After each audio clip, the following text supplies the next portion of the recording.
satu tanda Allah mencintai hamba itu diringankan langkahnya untuk taat. Diringankan langkahnya untuk taat. Dan yang kedua nanti diberikan ujian. Jadi ada tandanya pada ketaatan, ada tandanya pada ujian. Saya katakan begini, jadi ketika Allah mencintaimu, maka jangan tolak cinta ketaatan itu dengan perbuatan maksiat. Ya. Ketika Allah mencintai kita, maka jangan tolak cinta itu dengan memilih berbuat maksiat.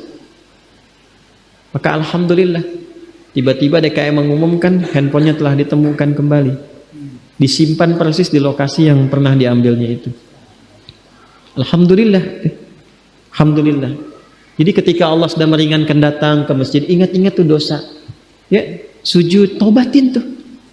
Alhamdulillah pulang dari sini dibersihkan misalnya, bersih dosanya, nyaman lagi, tenang lagi. Nanti ada kelapangan di hati. Ciri dosa diampuni itu hati lebih lapang, enak gitu, tenang. Jelas ya? Nah itu gambaran yang saya sampaikan ya. Nah di ayat ini indahnya begini, la taqnatu min rahmatillah. Hambaku jangan putus asa dari rahmat Allah.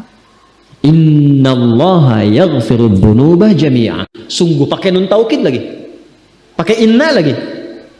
Harfu nasbin wa taukidin tansibul isma wa tarfa'u khabara mabniyun 'ala al-fathi la mahalla lahu min al-i'rabi. Huruf yang menguatkan, menancapkan pada jiwa berharakat fathah untuk menginspirasi. Buka hatimu, luaskan, tancapkan pada jiwamu. Kalau engkau sujud minta ampun sekarang, minta rahmatku, aku ampuni semua dosa-dosa yang pernah engkau kerjakan selama hidupmu. Kurang apa coba? Itulah rahmatnya Allah itu. Karena itu ketika ada hambanya yang beriman dan ada hambanya yang ingkar dengan yang munafik, Allah lebih memberikan perhatian kepada yang ingkar, yang munafik, supaya sama-sama beriman. Kurang sayang apa lagi coba? Itu ya. Jadi kalau mau berbuat maksiat itu, merenung dulu deh sebentar gitu ya. Ya, merenungkan sayangnya Allah kepada kita. Apa tega melepaskan sayangnya Allah dengan perbuatan maksiat yang dipilih kemudian. Konsisten aja jaga itu sampai meninggal. Insya Allah husnul khatimah. Insya Allah husnul khatimah. Nah, jadi ini cara memahaminya. Makanya setelah itu diminta tunduk.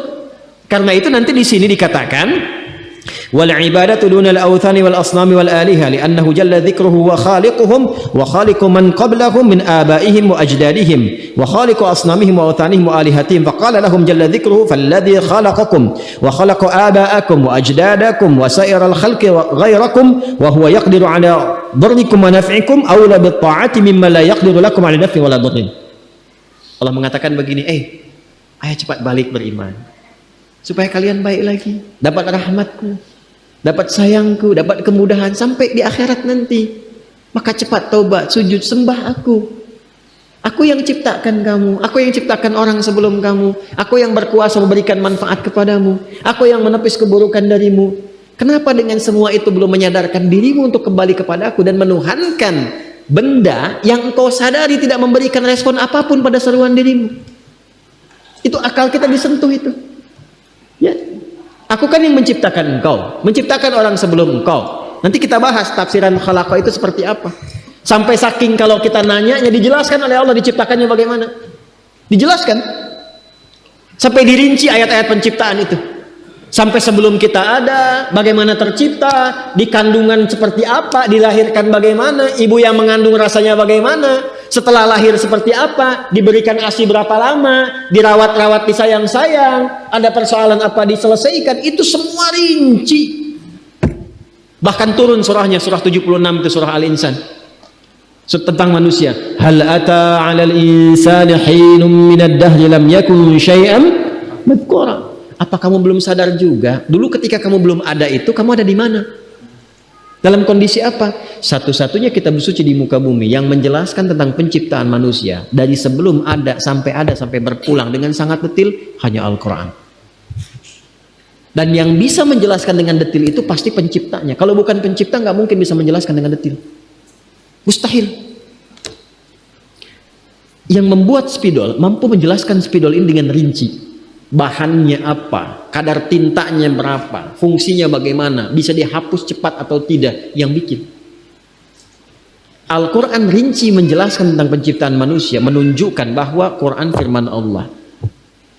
Dan nyata Allah pencipta kita. Sekarang yang menciptakan kita, menyayangi kita, mengasihi kita, jangan sampai kamu celaka. Aku yang ciptakan engkau, aku yang menyayangi engkau, aku menerima taubatmu, aku memberikan kasih kepadamu. Cepat kembali. Kembali. Sekarang alhamdulillah kita mengatakan beriman. Tapi kategori yang mana? Apakah iman yang pertama? Ataukah mengaku di lisan beriman tapi masih ada perbuatan maksiat? Atau ada sifat nifak yang menjangkiti dalam hati kita? Maka dengan ayat ini, satu ayat ini aja, pulang tobat.